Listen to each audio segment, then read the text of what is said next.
So good evening and welcome to our second event of this semester's GCSC Keynote Lecture Series. My name is Jens Kugele. I'm Head of Research Coordination and member of the Executive Board at our center, GCSC. And I'm very much looking forward to our conversation during the next hour and a half on questions of digital culture, literary gaming, narrative play, and electronic literature. I'm looking forward to learning from our distinguished guest speaker, Professor Astrid Ensslin, about her perspective on these topics. Thank you very much for accepting our invitation, Astrid, and for joining us tonight. Many thanks also to all of you in the audience for taking the time tonight to tune in. We look forward to hearing your thoughts and comments during the Q&A session later on. As most of you in the audience know, during this winter semester, our traditional GCSC Keynote Lecture Series continues its focus from the past summer semester on the role of the digital in the study of culture. And we aim to shed light on various potentials, the new horizons, as well as the challenges in our exchange with experts in the field.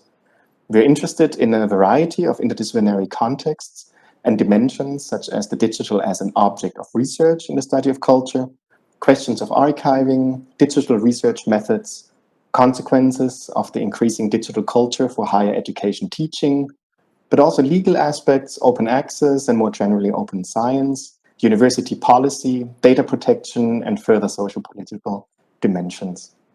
As in the previous semester, we attempt to make all events in this series as dialogue-based, multi-voiced, and dynamic as possible.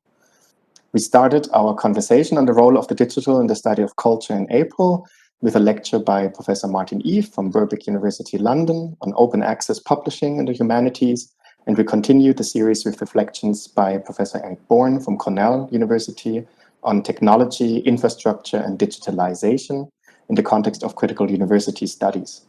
In June, Professor Dorothee Birk's lecture introduced us to the topic of digital reading culture, and specifically the phenomenon of booktube. In July, Dr. Annette Lösecke from Bard College Berlin and Professor Katharina Lorenz from JLU Gießen shared with us some of the findings of their collaborative research on curating cultural heritage in the digital realm. Just this past week, Professor David Lyon's lecture on his forthcoming book, Pandemic Surveillance, marked the beginning of this semester's series, and I'm thrilled that we have the chance tonight to engage in a conversation with yet another inspiring culture studies scholar in the context of our Keynote Lecture Series, Professor Astrid Ensslin from University of Bergen, Norway. Just a brief note on the format of tonight's event. I have the privilege of being joined today by one more panelist. Sebastian Jung, one of our doctoral researchers at the GCSC, will share some comments and questions prepared by our center's working group game studies. These initial questions will help us also transition our conversation into a general discussion. Directly after Astrid Ensslin's lecture and Sebastian Jung's reaction, we will invite questions and comments from all of you in the audience. In the context of this lecture series, we are using WebEx events instead of WebEx meetings. And this is mainly due to the high standard of data right protection that WebEx events guarantees. As you have noticed, upon joining WebEx event, all members of the audience have their cameras switched off and their microphones muted. But to make tonight's exchange as personal and interactive as possible, we decided to assign panelist privileges to everyone in the audience right after the lecture part. This will allow you all to switch on your camera and or unmute your microphone, and it will thus create a bit more of a meeting atmosphere during our discussion. During the Q&A, if you would like to pose a question or make a comment, please enter a plus in the chat, and I will be happy to add you to the list. However, if you prefer, you may also just write your question or comment directly in the chat, and we will be happy to read it out. Tonight's event will be recorded. The recording, however, is limited to the audio and video of our panelists, and the recording does not include chat activity or any metadata regarding the participants of this session. I would like to take this opportunity to express my thanks to Sebastian Jung and Robin Schmieder once again for their help in co-organizing this event and for introducing our keynote speaker. And with that, I hand over to you, Sebastian. Thank you.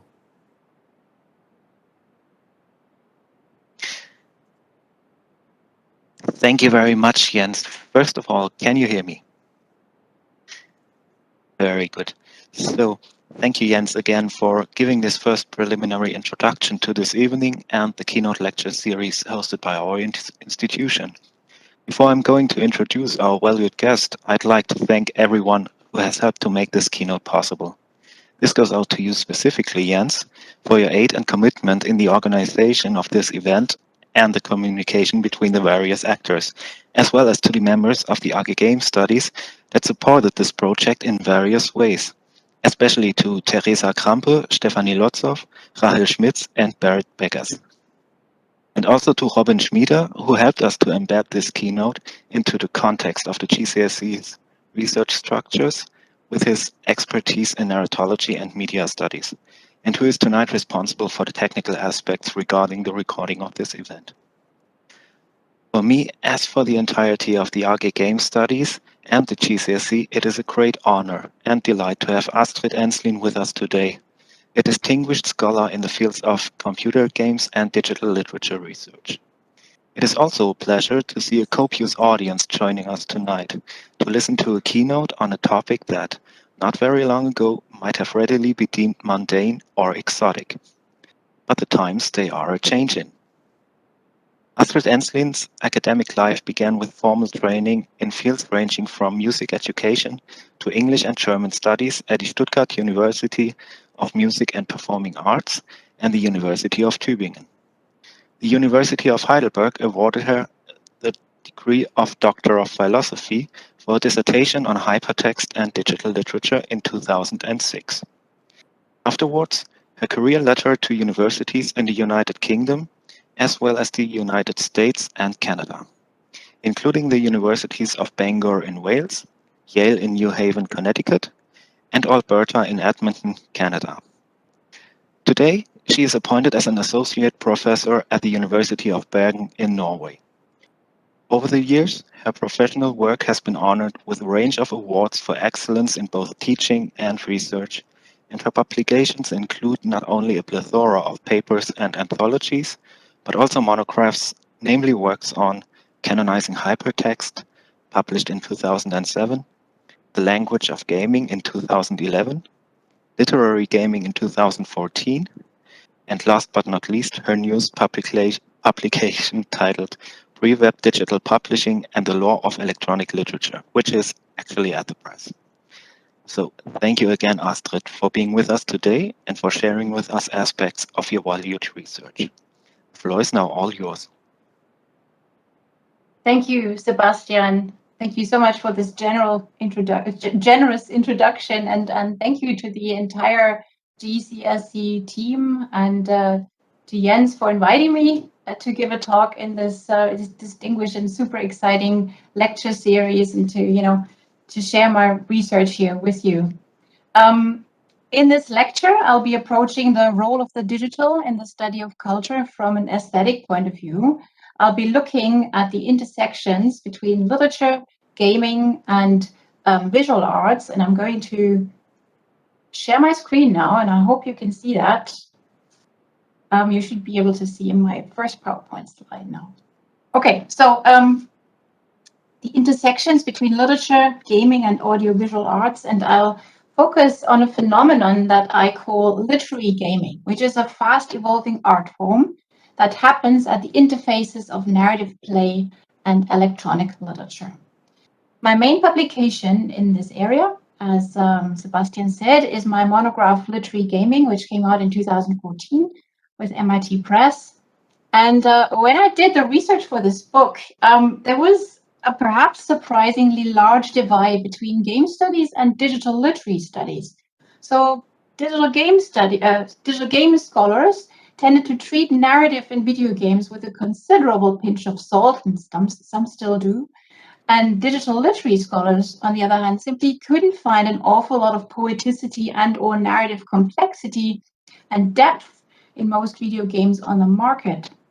But since the early 2010s, we've seen a rapid growth in hybrid digital media that converge and combine previously separate art forms and push the boundaries of gameness and literature to an extreme. Literary games, as I call them, are no longer an exclusively niche phenomenon. Games across platforms have become considerably more ambitious as far as narrativity and poeticity are concerned. And by the same token, literary or verbal arts in digital media are increasingly embracing ludic, game-like practices, platforms, and structures. So when we examine what literary and gaming in digital culture can refer to today, we can see a host of genres and aesthetic forms that elude categorization and throw into question the very concepts of genre, form, reading, and play that we've taken for granted for centuries. The other two books on this slide are titles I'd just like to highlight here because they draw on my work quite systematically and also develop the field further. So Suvik Mukherjee in Video Games and Storytelling, Reading Games and Playing Books highlights the importance of reading the genetic paratext as experiential account of the disappearing game narrative. He theorizes paratextual phenomena like playthroughs, walkthroughs, video game fanfiction, and such like, with Deleuze and Guattari as minor literature that follows assemblage principles. And this concept foregrounds relationality between players and technologies and anchors game narrative quite firmly in participatory culture. And then towards digital poetics, electronic literature, and literary games, James O'Sullivan highlights the ludic principles, like principles of games and play, as, quote, foremost among that which is transforming the literary. And this transformation has led to literary gaming as an increasingly mainstream form of digital storytelling, most prominently in the shape of the walking simulator, which I will come back to later.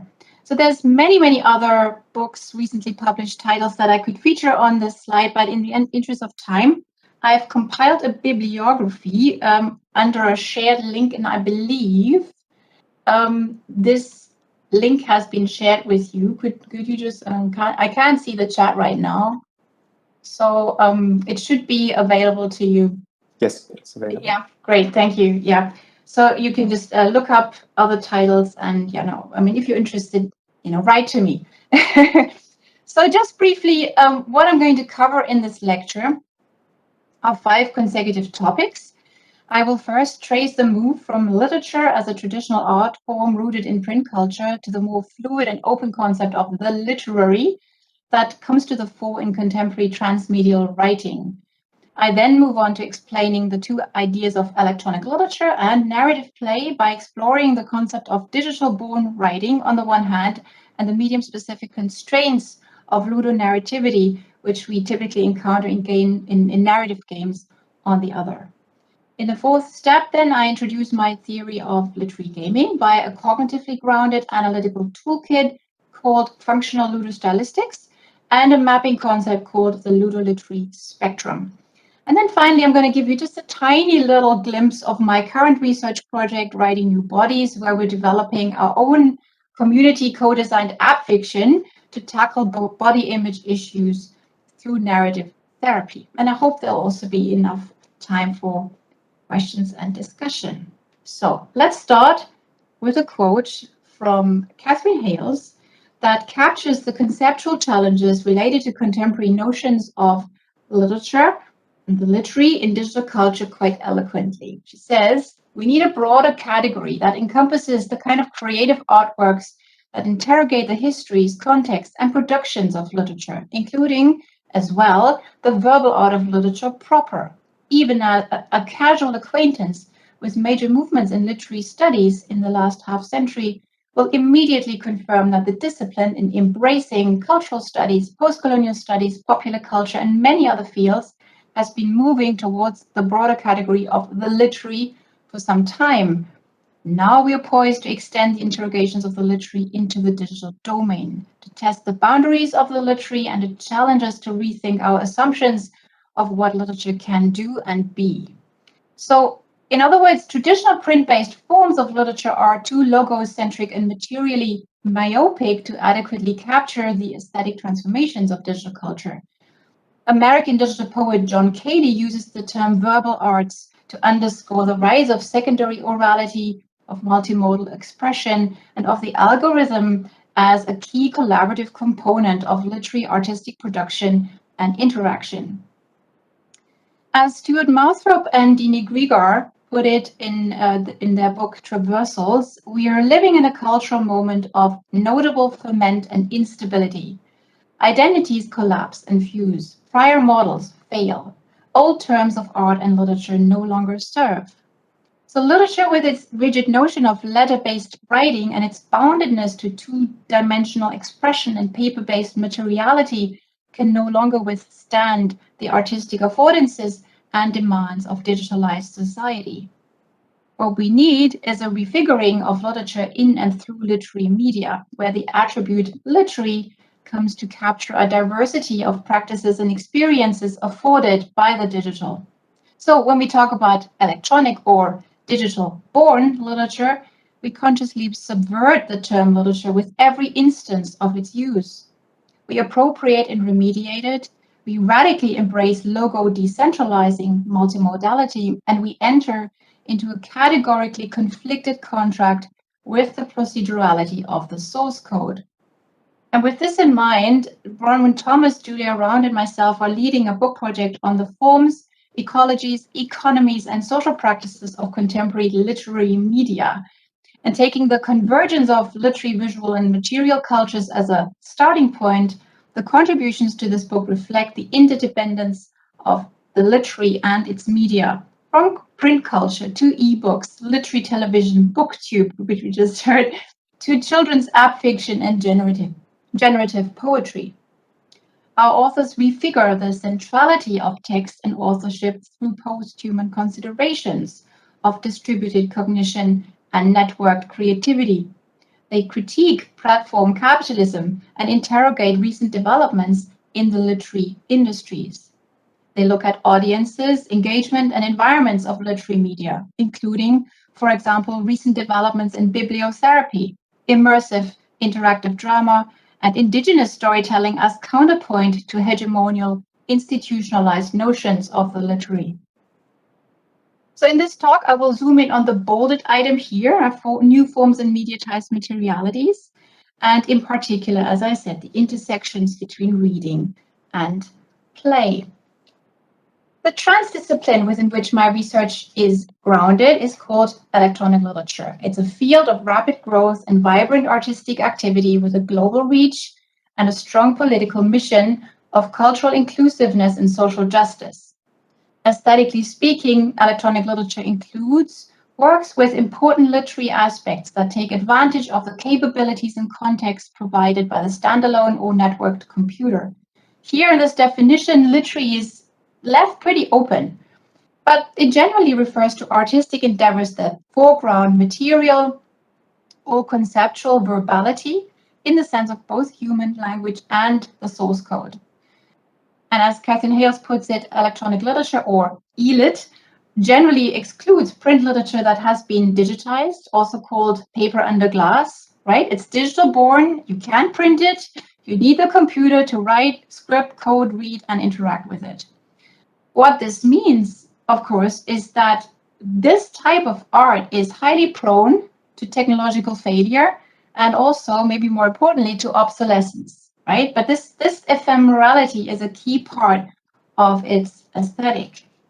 So what does digital born mean, aesthetically speaking, with regards to electronic literature? It means that these works are ontologically and or exploratorily interactive. In other words, they need the reader player's proactive lean forward intervention or interaction for the story, the plot, the poem to emerge and become tangible. This is an existential textual requirement that affords personalized, consequential, and exploratory experiences. It means that these works are contingent upon the platforms they have been designed for. It implies that the platform and its ideological makeup becomes a crucial part of the work's meanings and politics. Digital born means medium, specifically multimodal. So these kind of works may occur in a multitude of different semiotic modalities and modal combinations. And a key part of this is the procedural mode, which requires reader-player interaction for the work's rhetorical and aesthetic intent to become intelligible. And then finally, the works that fall under ELIT tend to be experimental and disruptive to varying degrees. They tend to critique and refigure the very technologies they are built on, and they follow the ideas of digital modernism by making it new through aesthetic rupture and subversive playfulness. So that was a lot of theory. Let me take you through a number of historical and contemporary forms of electronic literature to give you a more sort of, a more concrete understanding. So one of the earliest forms of ELIT, it wasn't called ELIT then, in sort of the late 70s, were interactive fictions, text adventures, right? So starting with the Colossal Cave Adventure and like Infocom works like Zork, these were actually commercially traded. And many of you will recognize this form. So you have a command line and you type something in. So if you're given information, there is a small mailbox here. Of course, you will want to open the mailbox and you write open mailbox, and then the software will give you narrative information. And a lot of people would literally draw a map as they were reading these kind of text adventures just to find their way, find their bearings. So this is no longer a commercial genre, but it lives on in the indie gaming community. A lot of these works are now written in Inform 7, which is a fairly straightforward scripting language slash software, and requires a minimal scripting and also allows multimodal expression. So like here in Everybody Dies by Jim Monroe, you have these kind of complementary semiotic modes interacting with one another, telling the story together. Another well-known format is hypertext, which is essentially hyperlinked textual networks. And a lot of people don't know this, but the very first hypertext fiction was written not by Michael Joyce, but by Judy Malloy in 1986 in a self-designed narrative database based on Unix shell scripts and published on the Wells Artcom electronic network.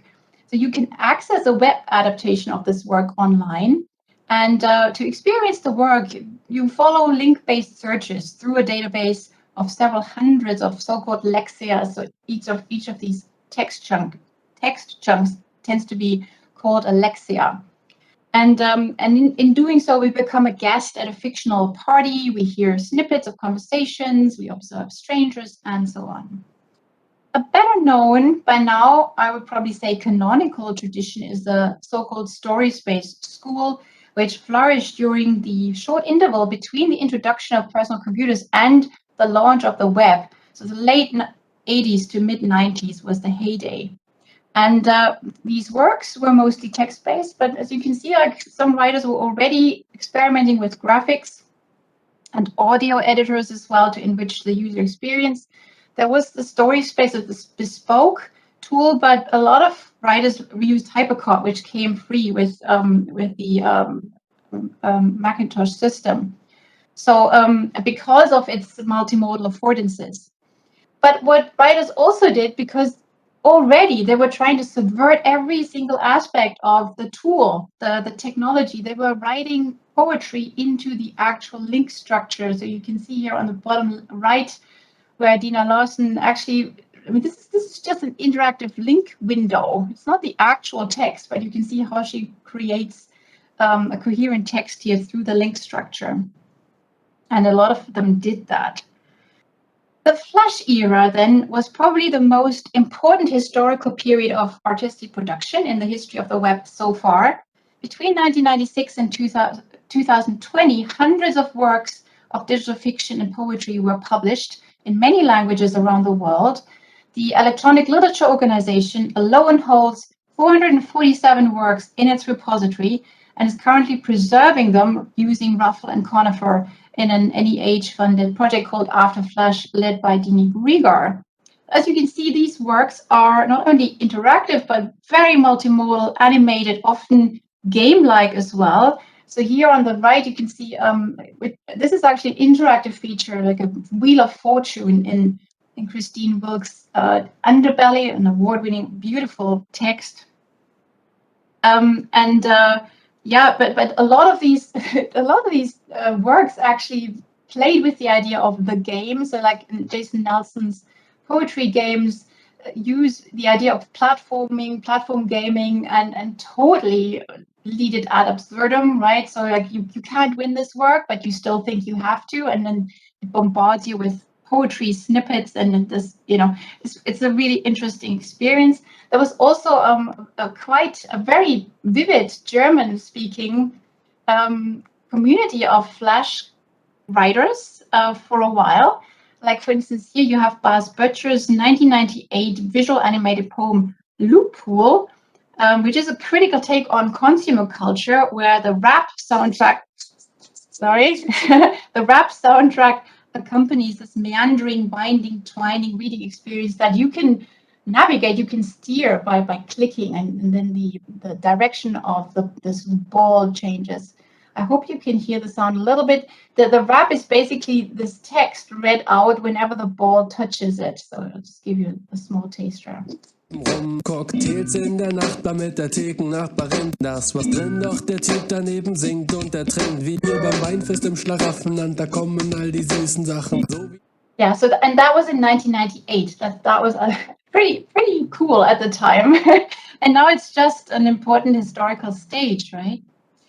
So the software code has always played a critical role, not just for e-lit production, but for its engagement by readers as well. In so-called generative poetry, the algorithm becomes the co-author, as it literally generates lines over lines of poetic output based on strings of JavaScript, for example, like here on the left in Nick Montfort's Taroko Gorge. The source code is open access, and this has led to dozens, if not hundreds by now, of remixes of the original work. You can see, like, the versions of a variety of different digital writers like J.R. Carpenter, Scott Redberg, Mark Sample. These are all well-known names in the e-lit community. So they remix the whole thing to create titles like Tokyo Garage and Toy Garbage and Tornado Gorge. And it's a great teaching tool as well, because you can basically show students how JavaScript works in a nutshell, and they can then replace these different word categories like nouns, adjectives, verbs to create their own theme or thematic version of this.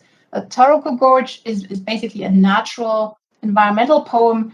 And I'll just briefly show you what I did because of COVID and this entire Zoom fatigue thing. I did my own version, partly to entertain my students and to show them just how easy it is, and call it Tortured Areas. And it's really interesting because I have no idea when which word will come up, and so the way in which the text is generated sometimes throws up funny passages, sometimes very sad passages. So it's like a mix of feelings that are machine generated and surprisingly powerful, I feel, anyway. So with the just briefly on the right-hand side, you can see an example of a Twitter bot poem. This is called Haiku D2 by John Berger, and here you find haiku constructions, or I should say the algorithm finds haiku constructions via Twitter API and some sort of library to count the syllables in individual tweets, and then determines which of those tweets can be divided into 3 lines of like 575 syllables without cutting into any words. And then Berger selects the best results and republishes them in a recognizable format, about 6 per day. You can check it out for yourself and subscribe to it if you will. So with the advent of touchscreen devices like smartphones and tablets, e-lit artists started to turn to apps for new literary experiences. Many of these works experiment with the kind of typical touchscreen gestures like the spread, the pinch, and the swipe to create new poetic and narrative experiences, like the vector-like zoom in David Wiesner's Spot. So this is actually a children's narrative, and you don't get any instructions, but you figure out that probably this blob in the middle of the ladybug has something to do with navigation. You may even be able to hear some of the sound. So you can see it's animated, and then you just literally spread, like you vector into layer after layer of story. And not only is this a beautiful and surprising experience, it's also pedagogically valuable. As you can see, like, it has this button here, which encourages parents to read these, images, these sort of storyfied images together with their children and create their own stories in this way. Then you have, like, this one is an interesting one because it has sound as well, but it sort of zooms in and out and creates different layers of diegesis. Also incorporates the gaze very interestingly, and an interesting form of you, like the you address, which is ubiquitous in digital narrative. And last but not least, I should say, like, this is probably one of the most beautiful app fiction so far. It incorporates movie and folding text, moving text, braille, some kind of braille simulation, even in a story that talks about, basically like a war. A man coming back from the first Gulf War. He's losing his eyesight. He's, of course, suffering from post-traumatic stress disorder, and all these symptoms and phenomena are woven together into a highly complex narrative experience. So I spread my fingers to make this text unfold here, and at between some of the lines, literally you can see video coming up, and you can, if you pinch it, you can enter the protagonist's subconscious. So it's just beautiful.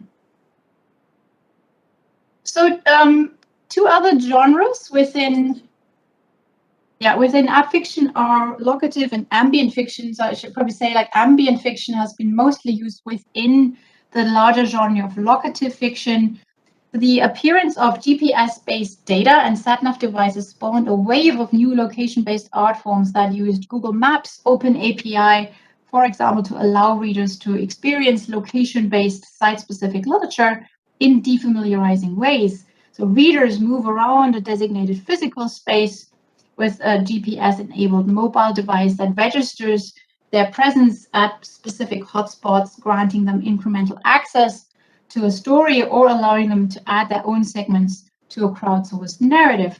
Ambient fiction, then, of which you have an example here on the slide, integrates site-specific user information, user data, like, your coordinates, the very place you're in, the weather, the time of day, right? And this, it becomes part of the narrative. So here, Kate Pullinger, who wrote this story, Breathe, was in Shepherd's Bush when she read this on her mobile phone, right? And so it's a complex form of metalepsis that in a ghost story is really quite creepy, I have to tell you. Another more, and this is also the last one I'm covering here for ELED, a more recent phenomenon is virtual reality, which is qualitatively very different from playing a mainstream video game in VR. The earliest literary experiments happened in the cave at Brown University, of which you have an image here. And this is basically a physical room-sized 3D space that works with VR goggles and controllers. Originally a place for scientific experiments. And here you can see Noah Wardrip Bruin's early Cavework screen, an alternate reality game where you stand, as a reader, you stand in the middle of this space, and individual words will peel themselves off the walls one by one, and you have to literally knock them back with the controller. But the speed becomes faster and faster, and eventually the walls literally collapse on you, thus figuratively representing amnesia and memory loss and these kind of things. A more recent work, this time in state-of-the-art VR, Oculus Rift, is Andy Campbell's The Water Cave, and I have an animated version of this beautiful work here for you. Again, it deals with a psychological phenomenon, with depression, and attempts to find hope against the odds. And in this immersive environment, language becomes intertwined with the natural cave environment. As you can submerge in water, and read snippets of poetic text floating by you.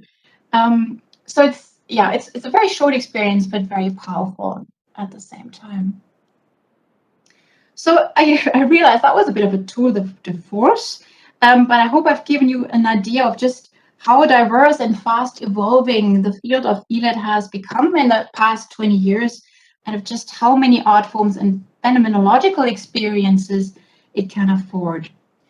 So let me toggle over to games now.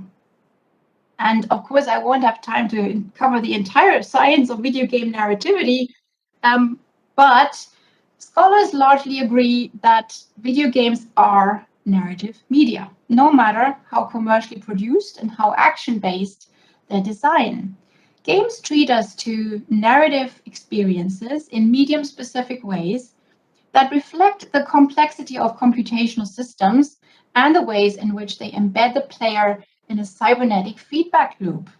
So I'm going to use the hugely successful fantasy action role-playing game Horizon Zero Dawn by Guerrilla Games to illustrate the key theoretical concepts of ludonarrativity. Henry Jenkins has described the narrative architecture of video games in terms of spatial, environmental storytelling, and worlding. Games are leveled environments for play and progression. We experience our own played stories in these interactive environments rather than having ready-made stories narrated to us as we know it from prose fiction and film. So in Jenkins's words, we have to see games not as stories, but as spaces ripe with narrative possibility. And these spaces are evocative, right? They intertextualize other stories and worlds. Horizon Zero Dawn's world is a post-apocalyptic land ruled by robotic creatures, and this theme and the way it's represented is strongly evocative of many things. I'm just going to mention like Jurassic World here, for example, but also going back further in history, like the 19th century romantic paintings and the theories of the sublime in nature. But on the mechanic side also, so navigation, stealth, combat, intertextualize other role-playing games and familiarize the experience for players, right? So this is one of the ways in which we can, games pull mass audiences into their own worlds, making them recognizable. In video games, players enact and witness stories. We literally perform our own narrative experience, and this experience can be more or less customizable, linear, and pre-scripted. In Horizon Zero Dawn, we play Aloy, a young hunter in a world dominated by corrupted machines, in her quest to solve the mystery of her past. We know as little as her about this past throughout, as we literally slip into her shoes and develop from a curious, fearless child into a hero that combines traditional masculine values and skills with key aspects of ecofeminism. And during this experience, we go through a host of embedded micro-narratives, like dialogues and cutscenes that convey information, key information about other characters, sites, and historical circumstances. We pick up notes and listen to audio messages through futuristic electronic devices, and we discover the world through different types of diegetic and extra-diegetic historical and contemporary maps. And finally, as players, and this is very, very important, we have more than just the game itself at our disposal. We can explore and contribute to the emergent narratives shared by other players on the web. We can watch playthroughs, read wikis, and create and share fan fiction, fan art online, like the example here on the bottom right, that is fan art. And so in many ways, the game as a narrative medium is constituted by the collective story base accumulated by its player community. So now that we've mapped the scholarly and artistic space between electronic literature and games, we can test the shared territory between them, that of literary gaming. So the big question is, how can we understand and analyze these kinds of complex, shape-shifting, hypermediated, and elusive artifacts that we experience in a combination of readerly and playerly activities? Now, the idea of literature as a game is not a new one. Jorge Luis Borges already in the 1940s wrote, literature is a game with tacit conventions. To violate them partially or totally is one of the many joys, one of the many obligations of the game whose limits are unknown. The game of literature is then to subvert convention, to break patterns, and to create new forms and meanings through literary play. But is that really a game? Most ludologists would probably disagree. A game is, after all, only a subform of play and one that follows rigid structures and rules. Games can be won or lost. Games feature challenges and offer feedback. And the main reason that we can cheat in a game is because games follow such rigid structures. So what Borges really refers to here is play as a subversive, disruptive activity, which literally plays with the rules of a game rather than by them. And when Peter Hutchinson talks about games authors play, he focuses in particular on the competition and cooperative conflict between author and reader. And this conflict manifests, for example, in cases of enigma, of riddle, as we know it from the detective novel, or in parallel semantic structures we often see in allegories and metaphor, or in specific narrative devices that delude the reader, such as unreliable narrators. Forms of literary play can be grouped into ludologist principles like alia. Alia are games of chance. Think of Olympian poetry, generative poetry, taroko gorge style. Another type is ilinks or ilinks. I'm not quite sure how to pronounce this. Like those are games or activities rather creating feelings of confusion and vertigo. Think of the winding loophole or Baroque labyrinth poetry. There's mimicry, which is masquerade, live action role-playing games, or conventional drama. And there's agon. Think of the author-reader competition I mentioned earlier.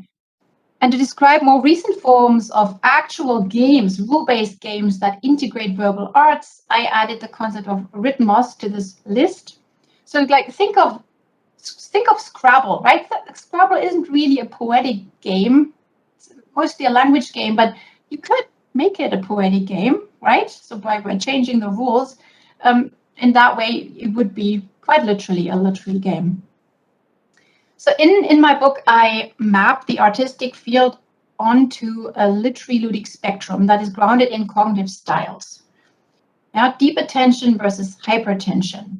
And Catherine Hales describes deep attention in terms of the cognitive style traditionally associated with the humanities, characterized by concentrating on a single object like a novel for long periods, ignoring outside stimuli while so engaged, preferring a single information stream and a high tolerance for long focus times.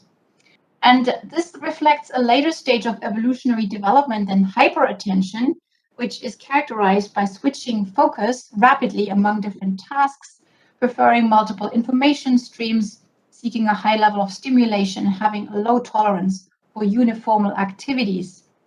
So both attentive states are vital in our everyday life, but they are foregrounded differently in different media, depending on their respective aesthetic and rhetorical goals. So in games like Horizon Zero Dawn, I would argue that we predominantly act in a hyperattentive state of mind with some breaks in between when we watch a cutscene or something. Whereas in aleatoric generative poems like Taroko Gorge, we mostly read in a deep and reflective cognitive style. So this distinction is not absolute, and many avid readers regularly experience novels in a hyperattentive state of mind, although in this particular medium, the stimulus remains quite monomodal, and we're not likely to feel immediately threatened by permadeath or other super scary things. So here you have an example of how individual works of electronic literature and literary games map onto this continuum. So on the left, you have the more literary inclined works where aleatoric principles come to the fore. Here, for example, in Firefly, which is like a poem where you click on the different lines and they change, so you can, in a way, play with your own versions of this poem. Then you have these flash fictions here, The Princess Murderer and Underbelly, that integrate in a largely sort of fictional hypertextual structure game-like elements, like here a princess census that counts the very princesses you have accumulated in the castle and that you've slaughtered, in fact, or here like the Wheel of Fortune. And then here on the right are the more sort of game-focused works that also frame themselves as games. Like here, Tale of Tales: The Path, which it really feels like a game when you walk through this 3D environment. Or again, Jason Nelson's platform-like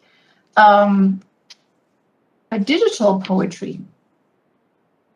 So yeah, on a more abstract level, the ludoliterary spectrum can be mapped like this. So the numbers here on the y-axis are purely symbolical. They just represent scalability. And works and genres here to the left of this dotted line, they foreground literariness in verbal artistic play, whereas works on the right are framed and played as games with more or less poignant literary features. So, this asymmetry between the two parts is historically grounded, because at the time of my research, the field of literary games proper here was actually quite small still, like in a fledgling stage. But as I will elaborate later, it has mushroomed in the past decade or so, especially in the area of literary auteur games or walking simulators. So how can we analyze these complex media? By helping, for instance, I would argue, by helping ourselves to elements from essentially 4 compartments in the toolkit of functional ludostylistics. So you have ludological principles, like essentially about mechanics, rules, feedback, agency. Then you have ludonarratological aspects that deal with how we experience the game as a complex narrative system, including points of view, showing, telling, character design, things like that. You have ludosemiotics, looks at the graphical user interface, for example, or medium-specific aspects of procedural modality and things like that. And then very, very important, mediality, right? Medium is the message.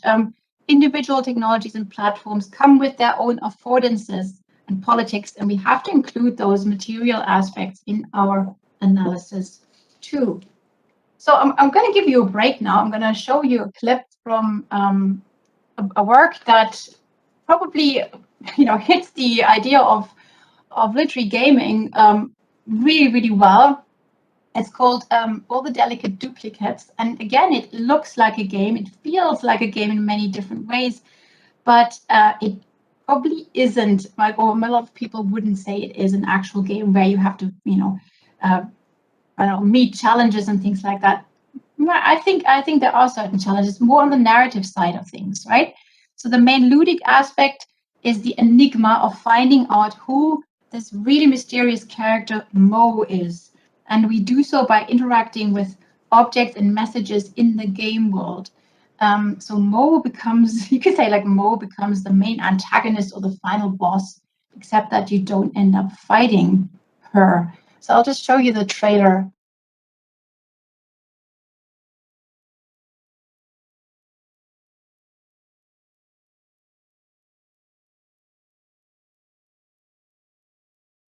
So as you could probably see from this short clip, the game world is interlaced with poetic language that floats through the air, that wraps itself around trees, that writes itself on walls. So the game world itself becomes a dynamic, expressive environment, a literary game par excellence. So it's, All the Delicate Duplicates is an example of a proliferating new genre called the walking simulator. And when I wrote about The Path, which was probably one of the first ones in this genre in my book, I was really grappling to come up with a term that might capture this experience. And I didn't have much to choose from. There was really only 1 or maybe 2 titles. And so I called it literary auteur game because it had this very distinctive auteur stamp that you also see in auteur cinema. It's very game-like, but at the same time very critical and reflective. O'Sullivan's book that I had on my first slide begins to theorize the walking simulator as a dominant genre of literary gaming, and there are at least 2 more monographs that I'm aware of that are immediately forthcoming, by Heidi Kohlthorpe and Melissa Kagan, wandering games that focus on the walking simulator from different perspectives, including empirical angles. So here, right, so just to give you a sense of what I mean by proliferating,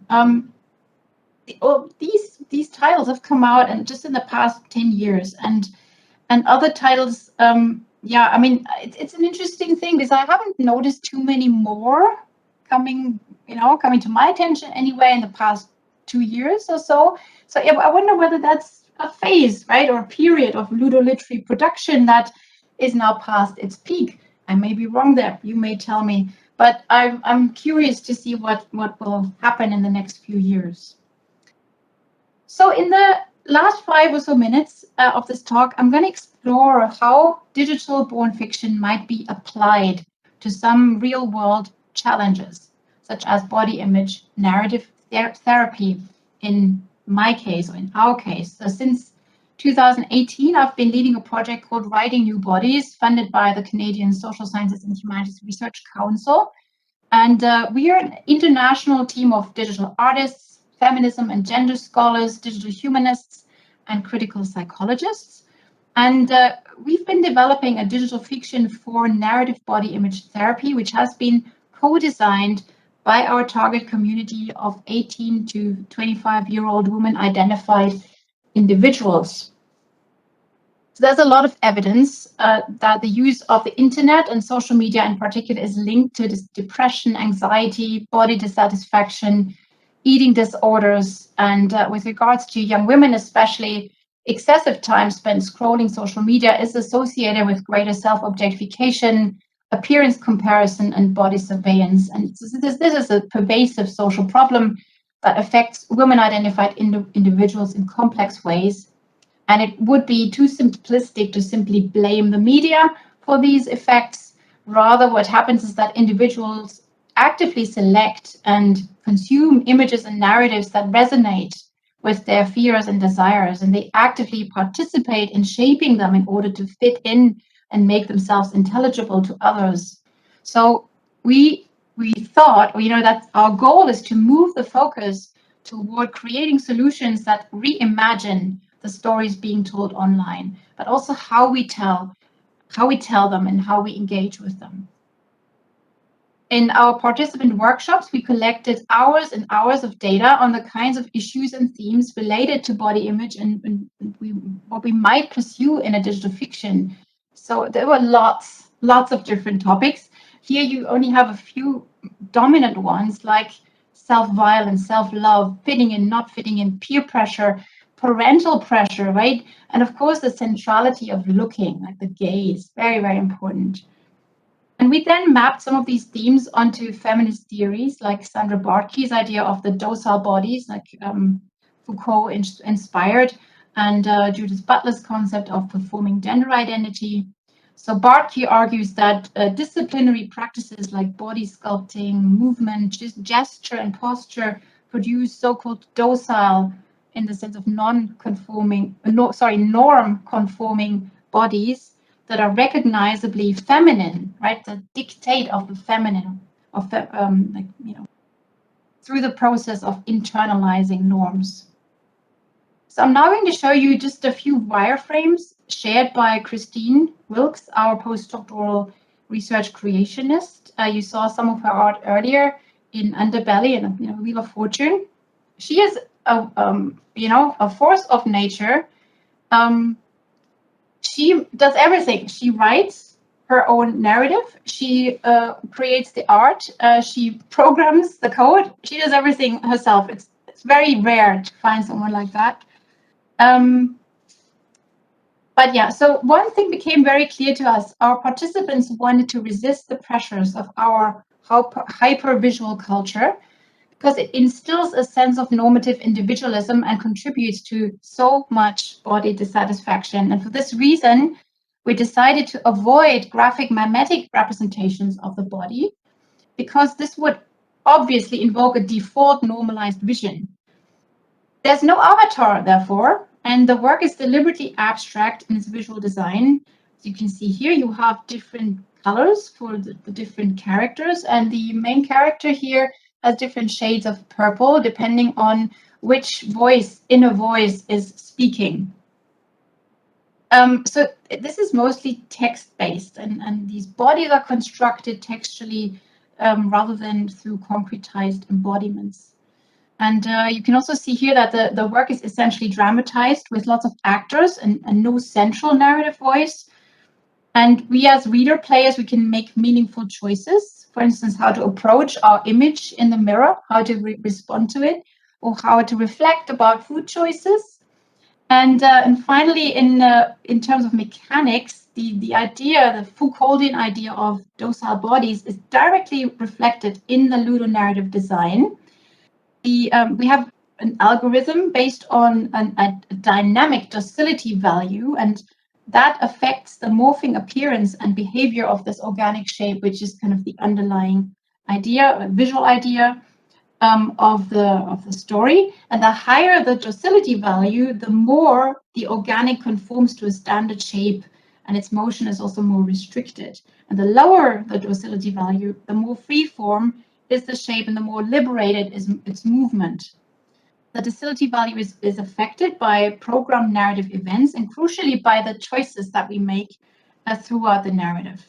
So it aggregates, our actions aggregate to a docile body-bearing value, which helps steer a course through this, essentially multilinear narrative experience. Our future plans are to engage our target group in extensive beta testing, and the plan is to launch the app next summer. So fingers crossed. If you're interested in this, if you want to also beta test, or in some other way, work with us, follow us on Twitter, or get in touch. Visit our website where you will find our publications and videos and talks through this QR code here. But now, and without further ado, I would like to thank you for your attention and open the floor to questions. Thank you very much, Astrid. I think there would be a round of applause if we had the chance in a more meeting style seminar now. But really, thanks so much for your talk and for your insights, introduction also into this research field, but also your own collaborative research. And sorry for not mentioning also the Research Council of Canada grant that you just recently received. I'm aware that this was actually a great success, and you, I understand, learned last week about it, right? So good luck with all of that, and we're looking forward to the results of this project. But I will hand over gladly to Sebastian, and we'll have one or two questions that the research group prepared.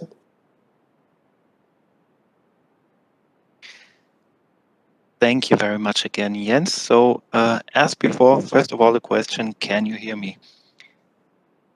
Yes. Yes, okay. Because I was having trouble with the headset in between, so I wasn't sure whether it works now, but perfect. And again, also, thank you very much, Astrid, for giving us a very comprehensive and entertaining overview into a phenomenon at the interfaces of two art forms. So, knowing about aspects of your keynote lecture beforehand, it was exceedingly hard to choose out of 1,000 possible questions the one or two that are the ones simultaneously broad enough to keep the audience in line, but also clever enough so that they won't get bored. And I hope you all excuse that my question requires a little bit of a setup, but I hope you can all follow my reasoning and see how it makes sense to give it all some context. So, a rather conservative and pretty conventional definition of a game is that it is determined by a specific set of rules. Let's take card games, utilizing a 32 deck of cards. And because I'm not familiar with games played with 32 cards in the Anglophone hemisphere, I will stick to German games. Mau Mau, Schwimmen, Skat, Schafkopf, and so on. These names do not refer to the cards themselves, they do refer to rules of different games that are played with the very same cards. Now let's take chess as another example. The rules for chess are pretty simple, including aspects like the typical grid board with 64 squares, 32 game pieces of specific kinds, with specific starting setups and moves attached to them. They are called pawns, knights, bishops, etc. But what is essential for the chess to be chess is not what the game pieces look like or what they are called, but what their function within the set of rules is. Even if the queen looked like an elephant and is called elephant, and the pawns are called monkeys and the bishops rhinos, as long as the rules don't change, it will still be chess and not Jumanji. And the same can be said about literature. In literature, the same can't be said of literature, sorry. In literature, it does matter whether Harry Potter is a coming-of-age boy or girl, and whether he is to become a wizard in Hogwarts or a tribute in the Hunger Games. So how does this factor into the story-driven games and ludic literature that you have introduced us to tonight? Regarding the conventional definition of games, wouldn't I have to suppose that if I took all the delicate duplicates and substituted the given earthly setting with, let's say, a space opera setting, and the human actors with a bunch of fairy Wookiees or androids, wouldn't I have to suppose that it's still the same game, albeit with a different skin? That's such a great question. Yeah, I mean, you also mentioned the term skinning, right? And we had a brief discussion about that. You may also be aware of the work of Noah Woodruff-Fruin in this area of operational logics and playable models, where he introduces this idea of skinning. I mean, that's not a new idea. It's basically mapping a different shell, like narrative shell, representational shell, onto a set of rules, a mechanic, essentially, right? Which has happened a lot with Monopoly. Like, there's lots and lots of different versions of Monopoly, including Miss Monopoly, which is a very, very bad, not feminist version. I mean, figure it out for yourself or read Noah's book. He dissects it. And there's also a Fortnite version, which is actually quite good, not least because it's not decided in the first half hour who's going to win. But yeah, it's not every rule structure offers itself to skinning, right? And that's basically the point you're making. A great example of how this is done in a meaningful, educational way, a critical way, is Layoff by Tilt Factor, which is the game studio led by Mary Flanagan. They've basically taken Bejeweled, which is literally just different shapes with different jewels, different colors, and you have to pattern match them. So that's an operational logic, pattern matching. You match them together, and then each row that it has an identical set of 4 or 5, I think it is, like, that will get deleted, and then you literally progress in the game like that, and you get points. What Mary Flanagan and Tilt Factor have done is they've overlaid this abstract idea with people, so different types of employees in a company, and the game was made in the aftermath of the great stock exchange crash of 2008, right? And where lots and lots of companies went bust and had to lay off people. So basically every color would be a type of employee: blue collar worker, white collar worker, secretary, lots of different jobs, and you can all lay them off literally by deleting them in this way, except that every single time you do that, they don't disappear. They reappear at the bottom of the screen, start walking around on the dole, and you read about their personal stories. So this car mechanic that you just fired happens to have 7 children, and his wife is not working. So yeah, no money. What's going to happen now? And so you actually develop these strong feelings of guilt just by doing the Bejeweled thing. And another thing that happens is that the category banker, although you can put them in a row, you cannot fire them. So there's a really strong message in that, although it's probably quite straightforward, but the way in which the game weaves that into its procedural rhetoric is clever and effective. So with some games that works, but with others, I would argue, like all the delicate duplicates, they're way too story driven to be remappable or skinnable. You have essentially a navigation logic there, navigation and link logic. You click on things, you navigate, and that is a very open structure, right? Similar to hypertext, where you have links and you can go in different directions. And the more narrative the experience, the less it's reskinnable. Except that, I mean, you can basically reskin navigation in multitude of ways, but it's less of a game then, right?